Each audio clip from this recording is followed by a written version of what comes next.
আসসালামু আলাইকুম রহমতুল্লাহ। যে যেখান থেকে দেখছেন আশা করি আল্লাহ পাক রব্বুল আলামিন সকলকেই ভালো রাখছেন। আপনাদের দোয়া আল্লাহ পাক রব্বুল আলামিনের অশেষ মেহেরবানিতে আমরাও ভালো আছি। খুব দুঃখজনক একটা বিষয় নিয়ে লাইভে আসা। আসলে আমাদের যে রাস্তাটা দেখতেছেন এই রাস্তাটা আমাদের মাদ্রাসার যাতায়াতের জন্য সবচেয়ে আরামদায়ক একটা রাস্তা ছিল এটা। এখান দিয়ে সমস্ত ছাত্রছাত্রীরা মাদ্রাসা আসতো, অনেকটাই সহজভাবে আসতে পারতো। কিন্তু বন্যার দিন, বর্ষাকাল, পানি বেড়ে যাওয়াতে এই দেখবেন পানিতে এইভাবে ধাপারে ধাপারে রাস্তাটা ধুয়ে নিয়ে যাইতেছে।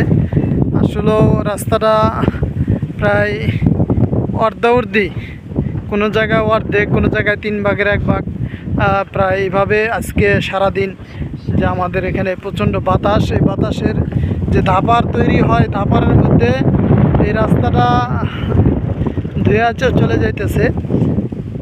তো খুব দুঃখজনক ব্যাপার। আল্লাহ পাক রব্বুল আলামিন যেন এই বালা মুসিবত, বন্যার যেই কষ্ট মানুষের করে যে একটা মুসিবত, এই মুসিবত থেকে যেন আল্লাহ পাক রব্বুল আলামিন সকলকে হেফাজত রাখে। আসলে চরাঞ্চল যতটা দেখতে, দূরে থেকে দেখতে দৃশ্য সুন্দর মনে হয়, এখানকার মানুষ যারা বসবাস করে তারা ততটা কষ্টের ভিতরে, একদিক দিয়ে দেখা যায় অনেক সুন্দর মনোরম দৃশ্য, কিন্তু অন্য দিক দিয়ে যারা বসবাস করে এখানে তারা অনেক জিনিসের সাথে প্রতিকূলতার সাথে মোকাবেলা করে, বিরোধ করে তাদের চলতে হয়। খুব টাফ ব্যাপার এখানে সকলের। আসলে সেই জায়গায় যারা এই অঞ্চলের না, এই অঞ্চলের মানুষগুলো অনেকটাই কষ্ট করে চলাফেরা করে। এখানে বন্যার সময়, বন্যা তুফানের সময় অনেক তুফান হয়, আবার বৃষ্টির দিনে বৃষ্টির পরিমাণও অনেকটা বেশি, একাধিক লাগাতার চলতে থাকে।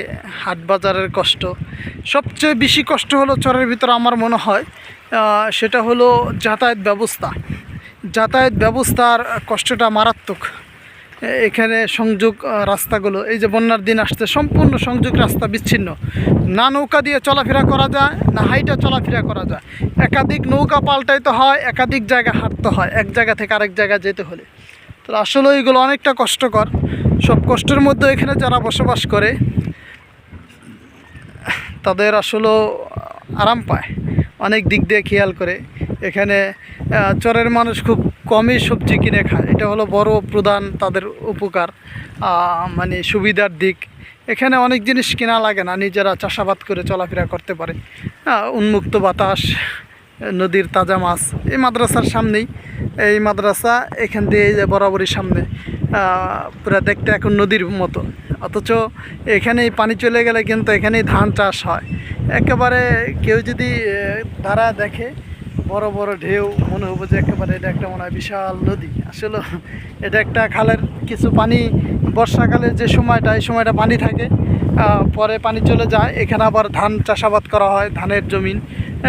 এখানে বর্ষাকালে মাছ ধরে, যে সময় বর্ষা থাকে না অন্য অন্য সময়গুলোতে এখানে চাষাবাদ করে কৃষকরা তাদের ফলন ফলায়।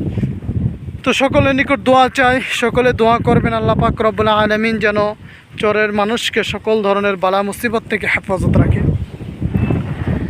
এবং যে অবস্থা চলতেছে, এই রাস্তাগুলো যেন জোর দাবিদার থাকবে, আবদার থাকবে আমাদের চেয়ারম্যান মহোদয়ের নিকট, যে রাস্তাগুলো যেন পানি চলে যাওয়ার সাথে সাথে আমাদের আবার যাতায়াতের প্ল্যান ওরকমভাবে প্ল্যান করে যেন করা হয়, যাতে করে এই নদীর পাড়ের রাস্তাটা টিকে যায়। এখান দিয়ে এই একটা রাস্তা পুরা চরের ভিতরে সবচেয়ে বড় গ্রাম যদি বলা হয়, এখানে একটা এলাকা, এই বরাবরই এলাকাটা, এটা সবচেয়ে চরের মধ্যে সবচেয়ে বড় এলাকা। একেবারে ওই দিক দিয়ে সরকারকান্দি থেকে নিয়ে এখান দিয়ে আলমগীর মাদ্দুরের একেবারে শেষ পর্যন্ত যাওয়া। তো বিশাল এক গ্রাম, এত বড় গ্রাম আসলে চরের ভিতরে দেখা যায় না। তো এখানে এক গ্রামের ভিতরে 4টা মাদ্রাসা, মানে বরাবরই একটা লাইনের ভিতরে প্রায় 4টা মাদ্রাসা চলমান। তো এত বিশাল একটা অঞ্চল, এখানে যদি একটা রাস্তা বরাবরই সংযোগ পথ করা যায়, একটু উঁচু করে, ওই আমাদের যে ইটের রাস্তাটা করা হয়েছে সাইড দিয়ে গাঁথনি দিয়ে যেভাবে পানির সাইড যত করে ভাঙ্গা না পড়ে যায়, ওইভাবে যদি কোনোভাবে একটা রাস্তা করে দেওয়া যায়, তাহলে আসলে মানুষ চর যতদিন থাকবে ততদিন মানুষ সুবিধার মধ্যে থাকতে পারবে। তো এটা জোর আবদার থাকবে। তো চেয়ারম্যান মহোদয়ের নিকট বিশেষভাবে আবদার থাকবে, যদি কোনোভাবে সম্ভব হয় তাহলে এই রাস্তাটা যদি ওরকমভাবে মজবুতভাবে করা যায়, যাতে করে বর্ষার সময় না ভাঙ্গে মানুষ চলাচল করতে পারে, তাহলে আসলেও মানুষের অনেকটা সুবিধা হবে। তো আল্লাহ পাক রব্বুল আলামিন যেন ব্যবস্থা করে দেয়।